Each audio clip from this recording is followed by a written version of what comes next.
예, 자, 두 번째 시간으로 이제 들어갑니다. 첫 시간에 요한복음 6장 1절에서 15절에 나오는 이 말씀의 그 전체적인 윤곽에 대해서 한 시간 같이 말씀을 나눴습니다. 이제 자료 말씀으로 들어갑니다. 그 후에 예수께서 디베리아의 갈릴리 바다 건너편으로 가시며, 이 건너편은 요단 갈릴리 바다의 동편 쪽이고 헬라 문화가 남아있는 상태였었다까지 말씀드렸어요. 야, 큰 무리가 따르니 이는 병자들에게 행하시는 표적을 보았습니다. 예수께서 산에 오르사 제자들과 함께 거기 앉으시니 그랬는데, 여기 갈릴리 바다 건너편을 마태복음 15장 39절에서는 빨리빨리 이거 다 일일이 찾아보겠습니다. 시간이 좀 걸려도. 마태복음 15장 39절 읽습니다. 예수께서 무리를 흩어보내시고 배에 오르사 마가단 지경으로 가시니라 라고 했어요. 그러니까 마가단이라고 하는 이름을 일단 기억하시고, 마가복음 8장 10절을 또 봅니다. 마가복음 8장 10절. 곧 제자들과 함께 배에 오르사 달마누다 지방으로 가시니라, 이렇게 표현을 했어요. 달마누다. 예, 누가복음 9장 10절도 또 봅니다. 예, 같은 내용이 이렇게 사복음서에 있는데 지명을 다 각각 달리 표기되기 때문에 이거를 일단 찾아보셔야 되니까 그래요. 9장 10절. 사도들이 돌아와 자기들이 행한 모든 것을 예수께 여쭈니 데리시고 따로 벳세다라는 고을로 떠나 가셨으나, 이렇게 되어 있어요. 마가복음에 나오는 달마누다라는 그 지명 이름을 킹 제임스 버전, 영문 킹 제임스 버전에서는 막달라 지경이다라고 번역을 했어요. 그러니까 달마누다라고 하는 성경 용어가 나오면 막달라라고 하는 성읍 이름을 의미한다. 그런데 마태복음에서는 마가단이라고 그랬고, 누가복음에서는 벳세다라고도 표기가 되어 있기 때문에 티베리우스 바다의 건너편에는 예수님과 지지자들이 그때 당시 상황을 보시는 거예요. 많은 무리와 함께 광야에 모였는데 그 주변 성읍들이, 여러 성읍들이 있었다라는 걸 알 수가 있죠. 꼭 어디만 해당되는 게 아니라, 예를 들어서 안양의 주변 전체를 이렇게 지금 넓게 성경이 표기를 해놨다는 걸 알 수가 있는 거예요. 뭔 말인지 아셨죠? 오병이어의 기독교식으로 이제 기적을 일으켜서 5,000명을 먹으셨던 그 광야를 빙 둘러싸고 여러 도시들이 이렇게 발전해 있었는데, 거기는 모두, 이런 도시들은 어디 문명이 영향을 끼치고 있다? 헬라 문명이 여전히 영향을 끼치고 있는 그런 성읍들 이름이 나온 거예요. 자, 이제 자료 말씀 1페이지 4절로 갑니다. 마침 유대인의 명절인 유월절이 가까우니라. 유월절이라는 건 유대인의 7절기 중에 첫 절기죠. 예수께서 눈을 들어 큰 무리가 자기에게로 오는 것을 보시고 빌립을 이르시되, 우리가 어디서 떡을 사서 이 사람들을 모이겠느냐 하시니, 갈릴리 바다 동편에 가서 많은 무리가 모였기 때문에 날은 기울어 가고 뭘 먹여야 되는 문제가 나왔어요. 이것은 광야로 인도해낸 하나님의 백성들을 하나님께서 친히 음식을 준비해서 먹이는 것을 염두에 두는 말인 거예요. 예, 빌립 보고 이렇게 물어본 것은 자신이 어떻게 해야 할지를 다 아시고 예수님이 해야 될 것을 뻔히 아는데 빌립을 시험하라고 이 말을 한 거예요, 지금.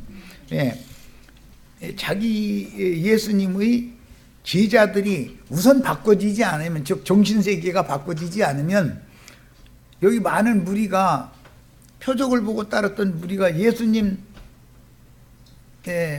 메시아의 사역을 육신적인 배고픈 사람들 배 채워주는 예수로 오해해서 믿으면 안 되기 때문에 이걸 바로잡을 필요가 있는 거예요. 지금 생각을 바꾸게 해야 된다 그런 말이에요. 자, 그런데 8절에는 안드레 얘기도 나오죠. 오늘 요한복음 6장 8절 보면 제자 중 하나 곧 시몬 베드로와 형제 안드레가 예수께 여짜오되 이렇게 돼 있잖아요.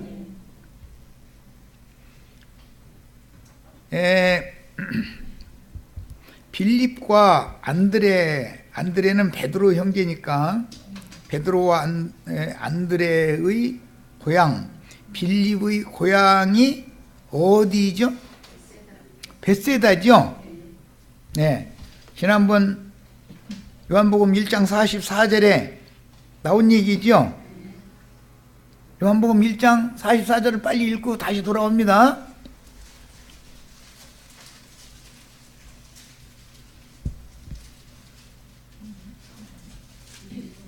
한 번 이렇게 말씀 나누면은 쉽게 잊어먹으시면 안 돼요. 자, 읽습니다.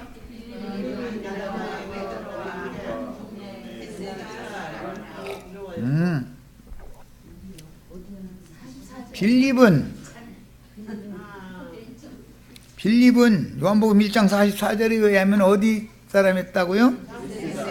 베드로와 안드레는 어디 사람이에요? 같은 동네 사람들이죠. 벳세다 동네 사람들이었어요. 자, 유월절이라는 말씀이 4절에 나왔는데 유대인의 유월절이죠. 이게 율법에 따르는 유월절 절기 때가 됐다, 지금 그 말이에요. 예수께서 눈을 들어 큰 무리가 자기에게로 오는 것을 보시고 빌립에게 지금 말씀하셨는데, 이것은 사실은 예수님 자신이 이 백성들을 먹여야 된다는 것을 예수님을 생각을 하고, 빌립은 육신의 떡으로 배를 채워야 된다라고는 생각을 하고 있을 거니까 예수님은 자기의 제자인 빌립이나 안드레의 생각을 바꿀 필요가 있다 이거예요. 지금 우리가 빌립에게 이르시되 우리가 어디서 떡을 사서 그랬는데, 이 말씀을 이해를 하려면 이사야 55장 1절에서 3절을 빨리 가서 찾아보고 오겠습니다. 이사야 55장 1절부터 3절까지 한번 읽어보겠습니다. 아까 내가 기도 말씀 중에도 이 말씀을 잠깐 내가 언급을 했었는데, 이사야 55장 예수님이 예언을 지금 이루러 오신 거예요. 새 창조를 하시는 얘기예요. 오호라 너희 모든 모든 목마른 자들아 물로 나오라. 이 물로 나오라라는 말은 요한복음에 이제 7장 내가 주는 음료는 나의 피다, 그리고 참된 음료다 이제가 나오는데, 돈 없는 자도 오라. 너희는 와서 사 먹되, 돈 없이 값없이 와서 포도주와 젖을 사라. 너희가 어찌하여 양식이 아닌 것을 위하여 은을 달아주며 배부르게 하지 못할 것을 위하여 수고하느냐. 내게 듣고 들을지어다. 그리하면 너희가 좋은 것을 먹을 것이며 너희 자신들이 기름진 것으로 즐거움을 얻으리라. 너희는 귀를 기울이고 내게로 나와 들으라. 그러면 광야의 양식을 먹으려면 귀를 열고 듣기만 하면 되는 얘기죠. 그 얘기지 지금 육신적인 배 채워주는 얘기를 하는 게 아닌 거예요. 예수님의 말씀을 듣는 것이 구약 성경에 예언된 메시아 예언이 지금 이루어지는 거단 말이야. 그러니까 사람은 육신의 떡으로만 살지만 구속받은 영혼은 하나님의 입으로 나오는 모든 말씀으로 살아야 되는 거죠. 이 예언을 지금 예수님이 실현하는 중이다 이런 말이에요. 요한복음 6장에서. 네. 자, 내게로 와서 들으라. 그리하면 너희의 영혼이 살리라. 내가 너희를 위하여 영원한 언약을 맺으리니 곧 다윗에게 허락한 확실한 은혜이라. 이 다윗에게 허락한, 예언으로 허락한 이 확실한 은혜를 오늘 받기 위해서는 우리도 주님의 입으로 나오는 생명의 말씀을 얻어 먹어야 된단 말이야. 그런데 이제 뒤에 보면 말씀이 이어져 나가기를 표적만 구하고 따르던 자들은 예수님이 나는 너의 육적인 배를 채워주는 메시아가 아니다, 이 말씀을 선포를 하시니까 다 떠나가 버렸죠. 그러니까 세상 교회 신자들은 왜 예배당에 저렇게 꾸역꾸역 많이 모이는 거예요? 육신적인 배 채워주는 메시아를 고대하고 있다 이 말이야. 그런데 성경이 말하는 참 메시아는 영혼의 목마름과 배고픔을 해결해 주는 분이 참 메시아인 것이지, 육신의 일을 해결해 주는 메시아는 실제는 너희에 있는 너희 앱이 마귀로부터 났다 이 말은 세상 임금이다 그 말이에요. 오늘 배불리 얻어먹고 나니까 사람들이 그 많은 무리가 어떻게 한다겠어요? 붙잡아다 억지로 임금 삼으려겠다는 거잖아요. 이런 것만 깨달아도 불로불로 축복이 있을지어다, 뭐 부자 될지어다 하는 소리 다 좋은 얘기지만 그런 영을, 그런 설교를 하도록 그런 영을 부어준 자는 세상신 마귀, 세상 임금이지 우주의 절대 주권자인 이스라엘의 임금이 아니다 이 말이에요. 이걸 잘 이해를 하셔야 돼. 이런 것도 모르고 예배당 많이 다녀보셨죠? 요한복음 6장 설교는 많이 들었지만 구분도 안 해서 가면서 무조건 이적 기사가 일어나가지고 다 부자 됐고 막 이렇게 막 뭐 넘치도록 먹고도 남았다 막 이게 꼭 그렇게 말하죠. 말하고자 하는 성경의도를 잘 이해하셔야 돼. 어디서 사는 거예요 그러면? 예수님에게 돈 없는 자도 다 와서 내게서 내 입으로 나오는 말씀 양식을 사라. 그런데 돈 없이 값 없이 살아 그랬죠. 오늘 우리 형제 자매님들 이런 말씀에 대해 이해를 잘 하셔야 돼. 이렇게 말씀을 이루시기 위해서 예수님이 지지자들을 보내면서 내가 너희에게 거저 주었으니 너희도 가서 거저 주어라 그런 거예요. 그런데 목사님들은 이런 구절은 설교 한 번도 안 치요.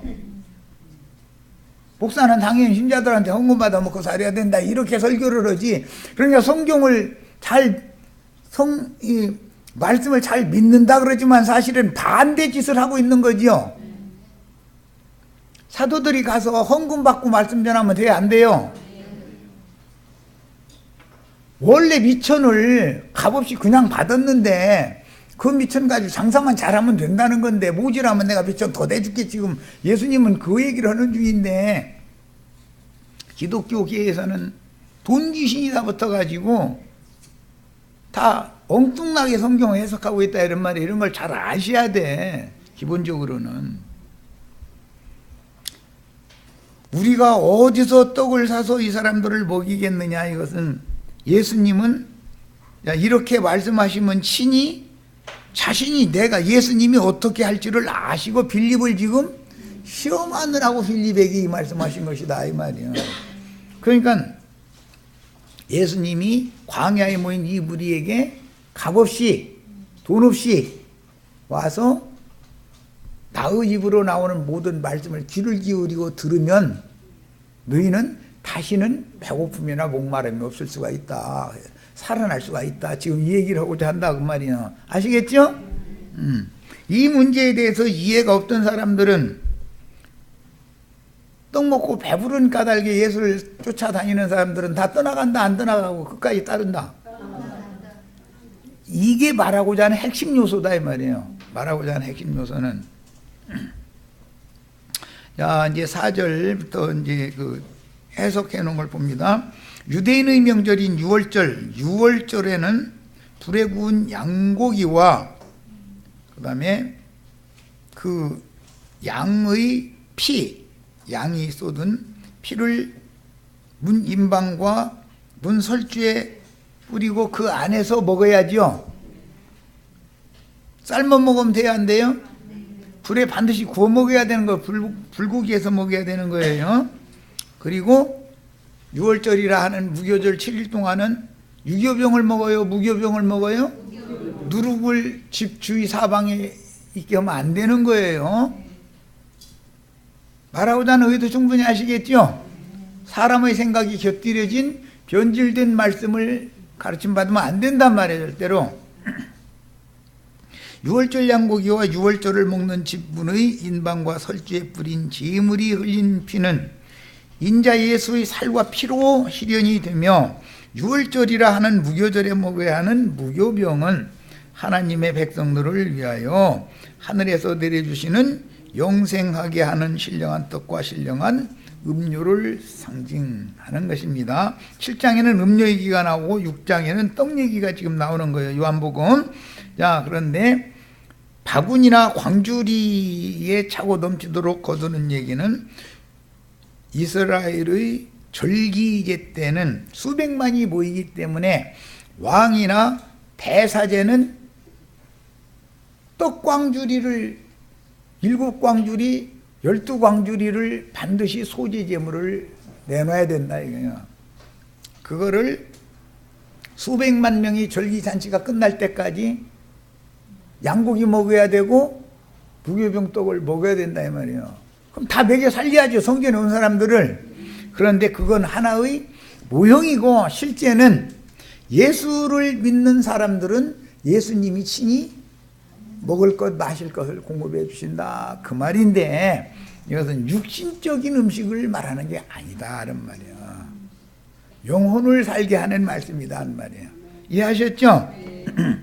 야, 때는 6월절이 가깝다라는 말씀은 6월절이라는 말은 아비벌이라고 그러는데 그 아비비라는 말은 새봄이 오면 풀이 새순이 돋아나오는 것이지요.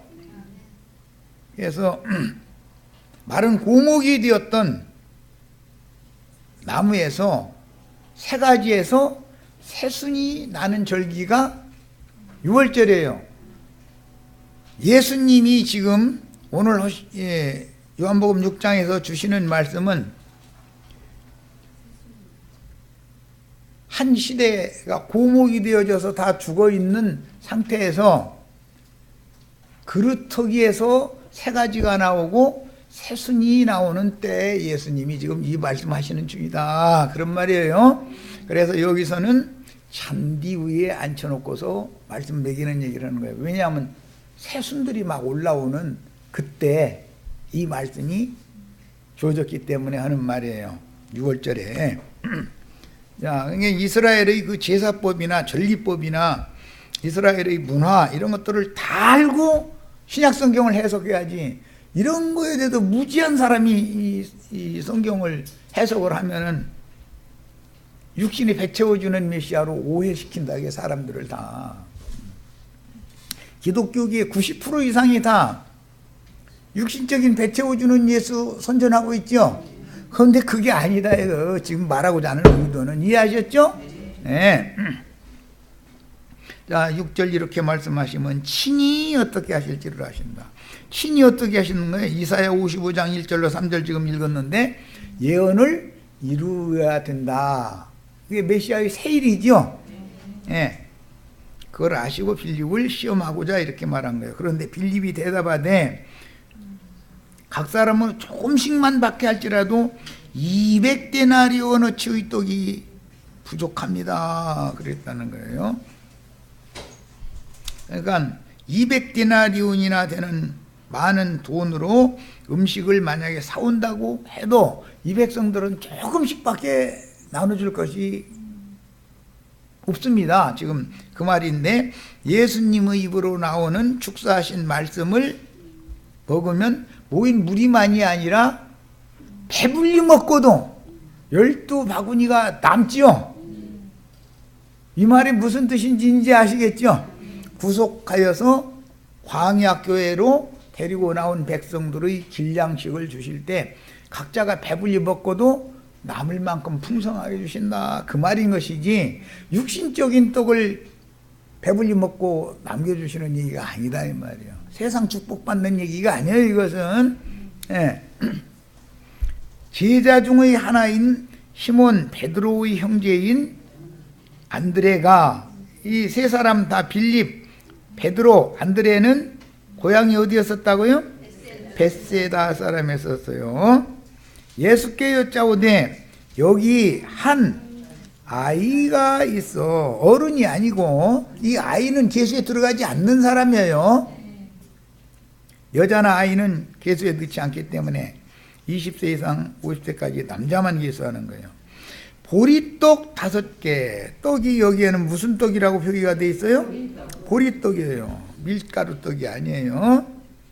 5개와 물고기 2마리를 가지고 있나이다. 그래서 이 물고기는 살아있는 물고기가 생선이 아니고, 지금 이 물고기는 바다에서 잡혀가지고 숯불에 구워서 사람이 양식으로 먹을 수 있는 물고기인 거예요. 예, 2마리를 가지고 있나이라. 그러나 그것이 이 많은 사람에게 얼마나 되겠사옵나이까. 이것은 사람의 관점으로, 육신의 배를 채워주는 관점으로 이것을 이해하다 보니까 이렇게밖에 이해가 안 되는 거죠. 지금 구약 성경의 모든 말씀이 어떻게 이루어지고 있는지에 대해서는 이해가 없단 말이에요. 지금 목사님들도 지금 빌립이나 안드레나 똑같은 생각이다 이거예요. 목사님들이 생각이 뭐가 다른 것이 뭐가 있어요. 똑같지. 자, 광야에 모인 군중 중에 한 아이만이 떡과 물고기를 소지하고 있었다. 비밀이죠.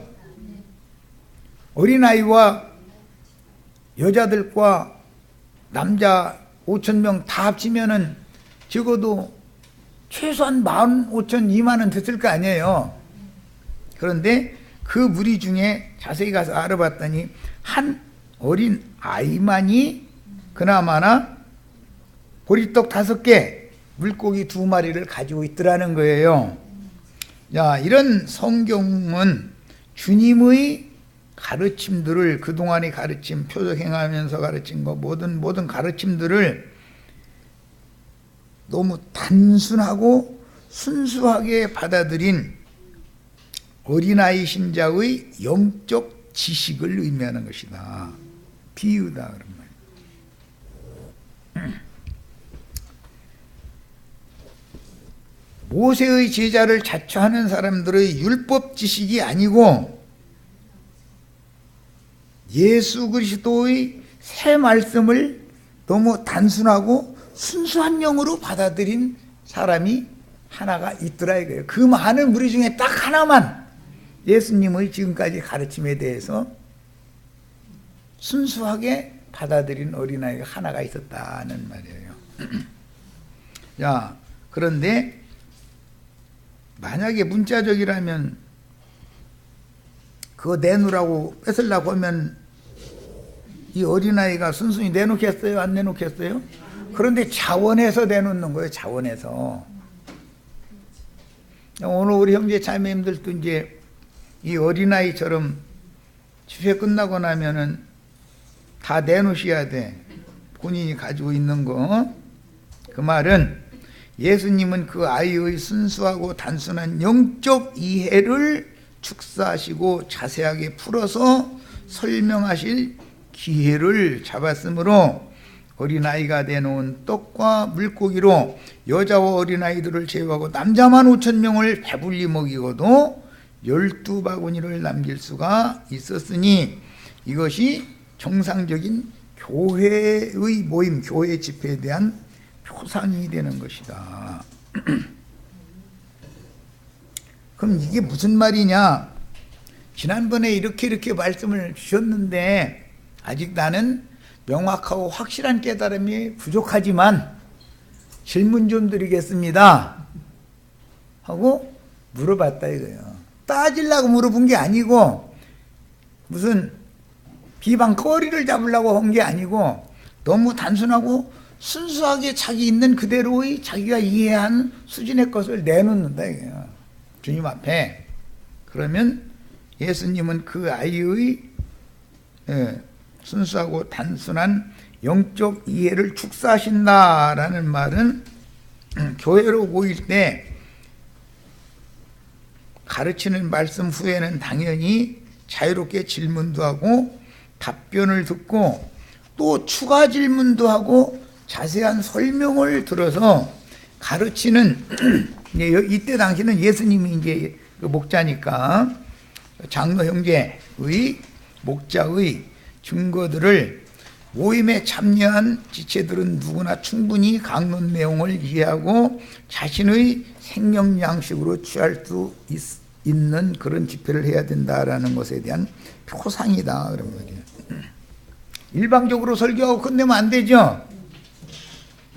지금까지 쭉 말씀을 들었는데 나는 이 말씀을 이렇게 이해하고 있는데 이게 무슨 뜻인가요? 라고 군중 중에 하나가 손들고 질문을 하면 그 질문을 가지고 축사해서 해석을 자세히 풀어서 설명을 해주면 모든 군중이 배불리 먹고도 얼마든지 남는다 그 말이에요.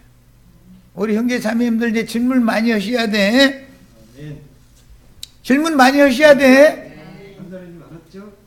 귀만 가지고 왔다가 도로 돌아가면 안 돼요. 불분명한 상태로 그냥 가면 안 된단 말이에요. 일단 자꾸 자기 속에 있는 걸 내놔야 되는 거예요. 자, 그 다음에 4,000명을 공급하실 때는 보리떡이 아닌 떡 7개, 여기 떡이라면 밀가루 떡을 말하는 거예요.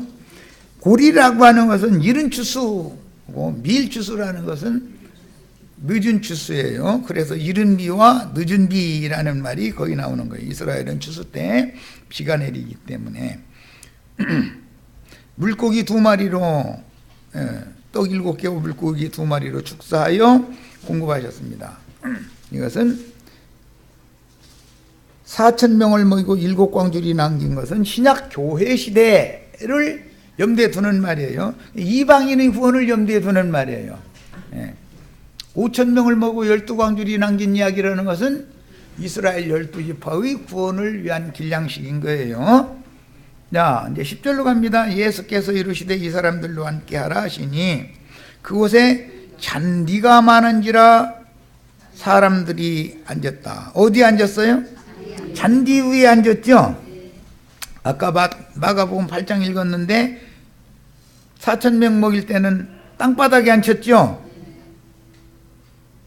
그런데 그런 구절이 이렇게 대조되는 구절이 있는지도 관심도 없어. 그냥 오병이어 축복 있을지어다. 부자되고 잘 먹고 잘 살고 뭐 건강하게 그냥 잘 살다가 죽으면 뿅 하고 천당 가고 죽지도 않고 호련히 변화돼서 어디로 올라가고 이러고 앉았는 거죠. 뭐 이게 다 전부 알고 보면은 성경을 성경으로 풀어서 자세히 풀어서 가르친 사람들이 아니고 사람들로 하여금 건성 목사님의 설교를 수십 년을 계속 듣다 보면 세뇌당하죠. 인이 쳐지죠.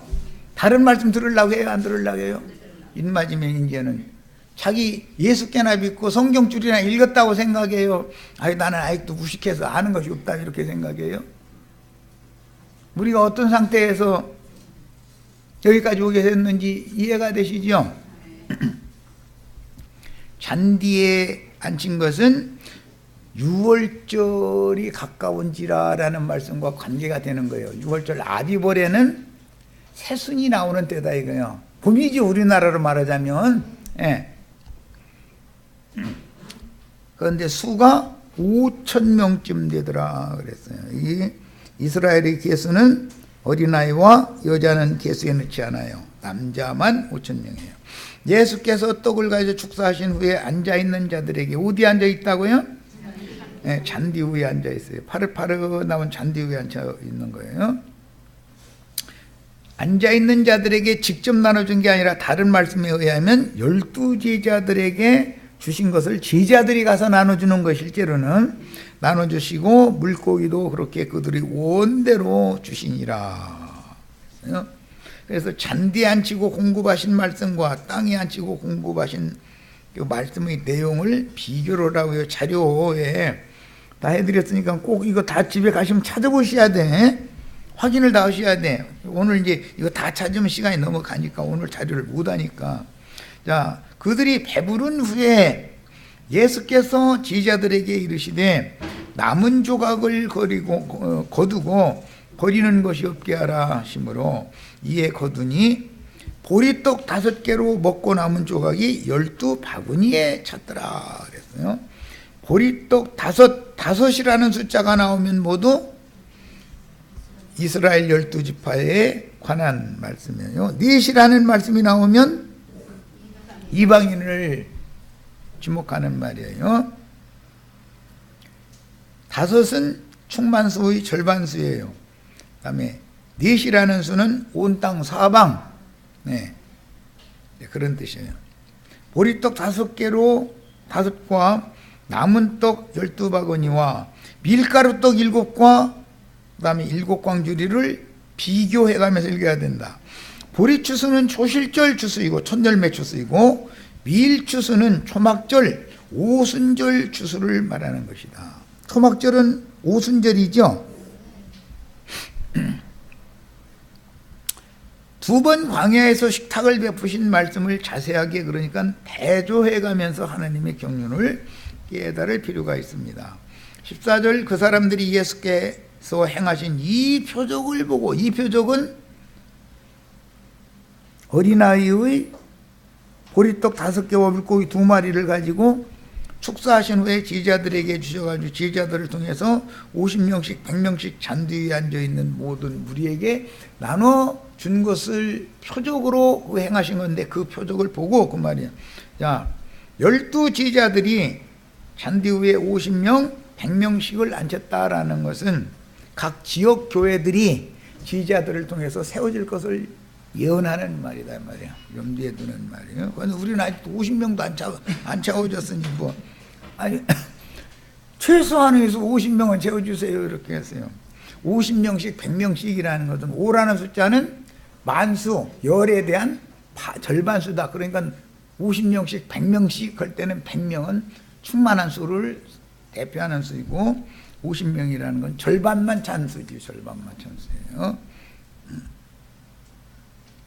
야, 이 표적을 보고 말하되 이는 참으로 세상에 오실 그 선지자라. 앞에 관사 그라고 하는 영문 표기 더라고 하는 이 관사가 붙으면 오직 예수님에게만 적용하는 말이다. 항상 그래요.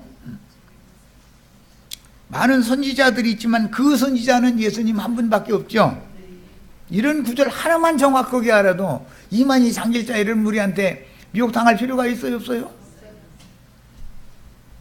성경은 모두 예수 그리스도에 대하여 증거하고 기록해 놓는 것이고 그리스도의 배필된 교회에 대하여 말하고자 하는 것이지 이만희나 이만희 무리를 위해서 해놓은 말이 성경이 아니죠. 기본 원리를 하셔야 돼. 자, 그러므로 예수께서 그들이 와서 자기를 억지로 붙들어서, 예수님은 왕노릇하기 싫다는데 억지로 붙잡아가지고 왕자에다 앉혀놓으려고 하는 것은 왜 그래요?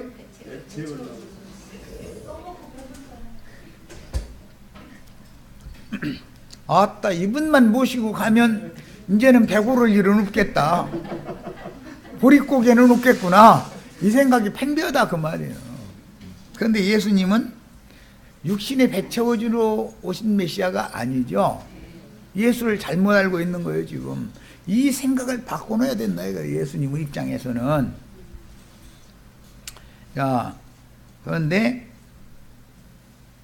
큰 음녀의 7머리들은 자기 이름으로 스스로 와가지고 지가 스스로 임금자리에 앉으려고 자꾸 그러고 있죠. 이만희 장길자 박명호 무리하러 만약에 가면 이만희, 박명호, 장길자 이런 사람들이 임금이잖아요. 자기 왕국을 세우는 거 아니냐 이거요. 그래서 예수님은 육신의 배를 채워주는 세상 나라의 임금이 들어오신 분이 아니기 때문에 이들의 생각을 바꿔놔야 된다는 거예요. 이 문제가 이해가 되어야만 그 다음에 바다를 역으로 건너서 또 건너가는데 그 바다에 돌풍이 불고 파도가 치는 말이 이해가 되는 거예요. 이제 이런 표적으로 인하여 수많은 군중은 예수를 세상 임금으로 추대하려고 하였고 가나안 땅으로 들어가는 길의 광야에서 길 양식을 공급하신 메시아를 도리어 육신의 양식을 공급하시는 메시아로 오해하는 원인이 되었기 때문에 제자들과 이 많은 무리가 합세했다가는 예수님 억지로 세상 임금 노릇하다가 하나님 앞에 예수님도 심판받아야 되잖아요. 이거 안 되겠다 싶으니까 밥을 실컷 먹여놓고 나서는 제자들 보고 너는 배 타고 빨리 건너가. 그러고 나서는 혼자 그 광야에 남아가지고 많은 무리를 다 뿔뿔이 흩어지게 만들어 버렸다는 거예요. 육신에 배 채우는 것을 원하는 사람들이 예수님이 오시면 흩어버려요. 그들을 다 모아서 내가 계속 배 채워줄게 그렇게 해요. 계속 배 채워준다고 난리치죠. 잘 이해를 하셔야 돼. 말하고자 하는 의도를. 야, 이것 때문에 배 타고 가던 지자들이 갑자기 풍랑을 만나고 큰 파도를 만나가지고 밤새도록 그렇게 애써가면서 노를 젓는데 배는 앞으로는 안 가고 그 자리에서 왔다리 갔다리 끼우뚱 다 그랬다는 거예요. 뭔 말인지 이제 이해가 되시죠? 제자들도 예수님을 세상 인거로 모셔놓고 나서 좌편 우편 대신들이 되어져가지고 이 이간 세상 다 악한 세상 뒤집어 엎고 우리가 다 예수님 모시고 다 잘 먹고 잘 살고 부자 되게 만들어주면 얼마나 좋냐 하고 그 백성 그 많은 무리와 편승해서 함께 우리의 임금님 예수 만세 막 이렇게 하려고 했는데 그걸 못하게 만들으니 바람과 파도가 어디서 일어나요? 사실은 제자들의 마음에서 졸라다 마른 거죠. 그렇죠? 제자들이 허망한 꿈을 꾸고 있는 거예요. 지금 메시아에 대해서 왜? 오해하고 있기 때문에.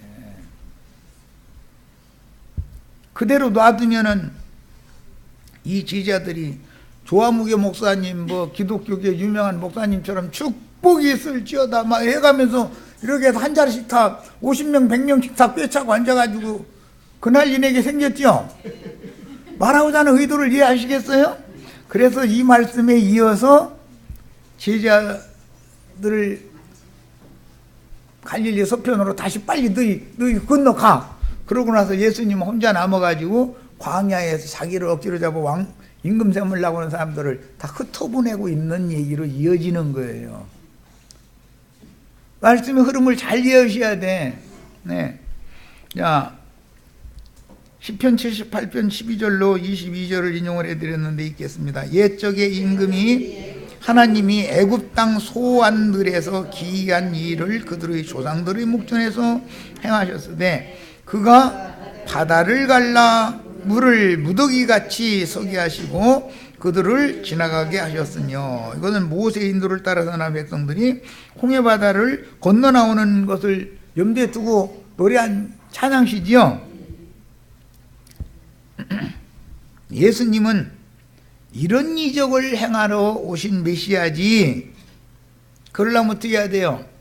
인간의 마음속에 있는 세상 사랑하는 마음과 예수 사랑하는 두 마음 중간을 딱 쪼개가지고 마른 땅으로 길을 내야 되잖아요.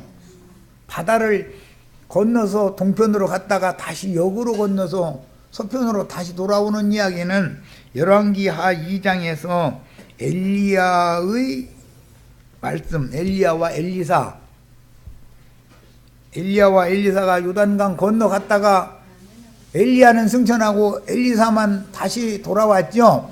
그래서 인용하는 말이에요. 이제 말하고자 하는 의도를 잘 아셔야 돼.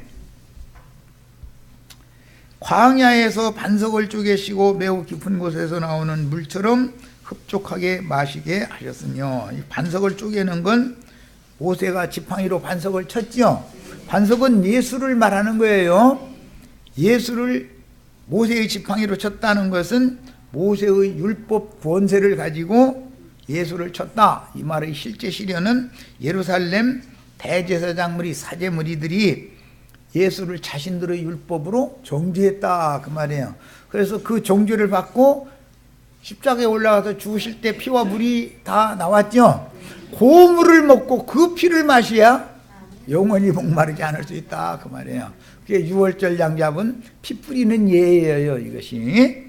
자, 흡족하게 마시게 하였으며 또 바위에서 시내를 내사 물이 강같이 흐르게 하셨으나 그들은 계속해서 하나님께 범죄하여 메마른 땅에서 지존자를 배반하였도다. 이건 광야 생활 전 기간 동안에 끊임없이 여호와 하나님을 말씀을 시험하더라는 거예요.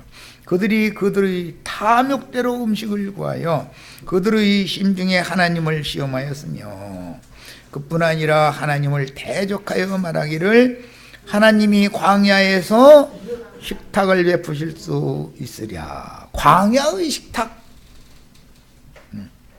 광야에서 식탁을 베푸실 수 있으랴. 그 말은 이 메마른 광야 땅에서 어떻게 우리 입에 맞는 음식을 하나님이 주신단 말이냐 그랬다는 뜻이죠.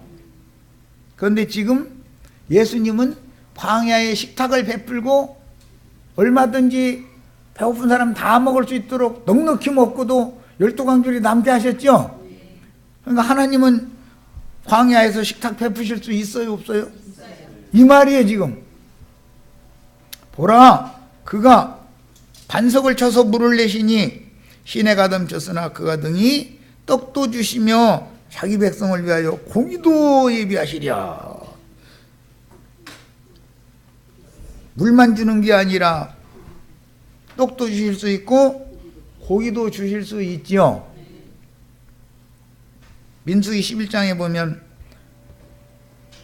무릎 아래만큼 메추라기 떼를 다 왔다리 갔다리 날아다니게 만들으니까 사람들이 잡기 좋은 높이로 메추라기들이 나 잡아줘 하고 이렇게 날라오니까 그거 다 잡아다가 한 마리만 잡아도 뭐 가족이 국 끓여 먹을 수 있으면 한 마리만 잡아가지고 하면 되는데, 얼른 한 마리 잡아서 목 밑으로 딱 놓고서 또 잡아서 여기 해가지고 나중에 어떻게 한다겠어요?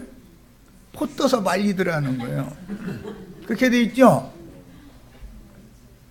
우리 형제 삼자매님들 예수 만난 다음에 한 끼라도 굶은 적 있어요 없어요? 매일매일 새 음식으로 매일매일 주시죠? 내일은 뭘 먹을까 걱정해야만 먹을 게 나와요? 그렇게 안 했는데도 여전히 먹을 거 있었죠? 그럼 한 마리씩만 잡아가면 되잖냐 이 말이요. 주신 거 감사하고 족한 줄 알면 하나님이 끊임없이 공급하실 거예요. 그래서 예수님이 이 말씀을 마태복음에 설명할 때는 너희는 그러므로 무엇을 먹을까 무엇을 마실까 이런 거 염려하지 말아라. 하나님은 너희에게 이 모든 것이 필요한 것들 다 이미 알고 계신다. 그러니까 하나님이 우리를 육신을 입혀 세상에 보내셨으면 먹을 거 입을 걸 준비 안 해주신다는 건 안 믿는 거죠. 능히 다 우리 광야길을 걷는 형제 자매님들에게 육신의 음식도 얼마든지 공급하실 수 있어요. 그런데 그걸 통해서 뭘 배우라는 거예요? 구속받은 속사람 영혼이 하늘 양식을 먹고 영생의 길로 생명길로 나아가도록 돕는 말씀을 들어야 된다라는 걸 지금 말하고자 하는 거예요. 육신의 일에만 모든 것을 다 맞추면 안 됩니다. 자, 반석을 쳤다라는 건 모세의 지팡이로 침을 받은 반석은 율법으로 정죄하여 죽인 율법 권능이 모세의 지팡이의 권능이죠. 예수 그리스도를 상징하며 그분이 흘린 피는 영생하는 참된 음료의 말씀을 상징하므로 주님은 친히 내 살은 참된 양식이요 내 피는 참된 음료로다라고 요한복음 6장에 증거를 하게 되는 거예요. 이 의미를 아셔야 돼. 그 다음에는 고기도 예비하시랴 그랬는데 이스라엘이 이런 육체의 욕심은 광야의 다베라라고 하는 곳에 이르렀을 때 일어난 사건인데 그 다베라에서 메추라기 고기 잔뜩 갖다가 잡아다가 욕심껏 잡아다가 다 포떠 가지고 말리고 그거 구워 먹고 삶아 먹고 하는데 이빨 사이에 고기가 넘어가지도 않고 목구멍에 넘기려고 막 지금 씹고 있는 중인데 다 쳐죽임 당해버렸죠. 민수기 11장 읽어본 적 있어요? 대답도 안 넣은 거 보니까. 그러니까 조한무게 목사님한테 가서 축복받으라 해서 입을 딱 크게 벌렸더니 축복 말씀이 입에 들어왔는데 지금 막 먹으려고 씹고 있는 중인데 쳐 죽여버렸다는 거예요. 그러니까 그래서 그렇게 죽임당한 자들이 원 이름은 그게 다베라라고 하는 것인데 다베라는 여호와의 불이 붙다라는 뜻이고 나중에 그 심판받은 자들의 무덤을 거기다 다 무대기로 쌓아놨더니 이름이 바꿔졌어요. 기브롯 아따아와라고 그랬어요. 육의 무덤, 육의 무리의 무덤이다.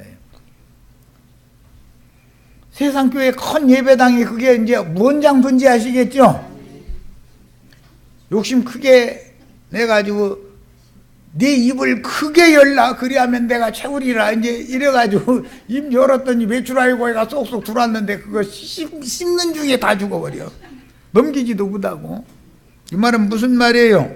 축복받으라고 해서 세상에 가서 돈벌이를 열심히 했더니 축복이 계속 오는 거예요. 축복이. 그런데 그거 써보도 못하고 다 뒤져버리더라고요. 다 포떠서 말려놨는데 첫째 거 하나 먹다가 죽었으니 나머지 거 다 누구 것 됩니까? 누구 것이 될지 알 수 없죠. 뭔 말인지 아시겠죠? 그래서 메추라기 고기를 욕심껏 먹다가 고기가 목에 넘어가기 전에 이 사이에 있을 때 쳐죽임을 당한 사건을 여기에 염두에 두고 요한복음 6장의 말씀을 하는 거예요. 구약 성경 전체를 알지 못한 상태에서 이 말씀 함부로 해석하면 맞아 들어가겠어요? 안 맞아 들어가겠어요? 이제 이해되시죠? 얼마나 기독교계라는 게 엉터리로 말씀을 가르치는지. 그러므로 여호와께서 듣고 노하셨으며 야곱에게 불같이 노하셨고 그게 다베라라는 그 지명이에요. 그런데 거기가 오히려 그들이 공동묘지가 됐죠. 기브롯 핫다와 육의 무더기라는 말이에요. 육의 무덤이 되어버렸다 이거예요. 야, 큰 예배당들은 전부 지금 기브롯 핫다와로 바꿔졌죠. 욕심이 가득한 자들, 배 채워주는 메시아로 오해하고 믿은 사람들을 하나님이 심판한 곳이 어디냐? 기브롯 핫다와라. 원래는 다베라라는 곳이에요. 그거 이름이. 이해하셨어요? 민수기 11장 오늘 뭐 시간 없어서 안 읽었지만 자세히 읽어보세요. 지금 내가 간략하게 얘기하는 이 내용이 민수기 11장 내용이에요. 자, 그러므로 여호와께서 듣고 노하셨으며 야곱에게 불같이 노하셨고 또한 이스라엘에게 진노가 불타올랐으니 이는 하나님을 믿지 아니하며 먹을 거 입을 거 마실 거 모든 것을 다 이미 다 알고 계시는 하나님을 믿는다면 예를 들어 고기 먹고 싶다고 자꾸 앙앙댔다니까 고기 안 먹어도 너희 내가 주는 만나만 갖다 먹어도 되는데 또 애굽 생각해서 애굽의 일을 못 잊고 고기 먹고 싶다고 하니 왜 애굽에서는 고기 까마귀 때들 있었다고 그러니까 아니 그러면 애굽의 홍해에서 메추라기 그러면 애굽 고기 내가 불러다 주마 광야로 해서 광야에까지 애굽 고기를 갖다 줬어요. 그랬더니 한 마리만 잡아가는 게 아니라 막 이게 이제는 저 세상 말로 말하자면 잡을 하나만 잡아도 되는 놈의 일을 두 잡, 뜨리 잡 하면서 잠도 안 자고 막 이렇게 해서 모아놨는데 썩어도 묻어고 가버렸다 그 말이에요. 그런 자들의 무더기 공동묘지가 큰 예배당들이다 그 말이에요. 자, 요한복음 6장 1절에서 15절에는 유대인의 유월절이 가까운 시기에 갈릴리 바다, 디베랴 바다라고도 해요. 건너편의 광야에 가셔서 여자와 어린아이를 제외하고 계수된 남자만 5,000명에게 축사하신 보리떡 5개와 물고기 2마리, 물고기 2마리라는 건 숯불에 구운 생선을 말하는 거예요. 로 광야에서 양식을 먹이고 12바구니에 차도록 남기신 말씀이 기록이 되었습니다. 지금 2시간 동안 나눈 말씀에 완전히 큰 틀이 잡혀져 있어야 이제 다음 시간부터 나누고자 하는 말씀이 충분히 이해가 될 수 있어요. 자, 두 번째 시간 여기까지서 일단 마칩니다.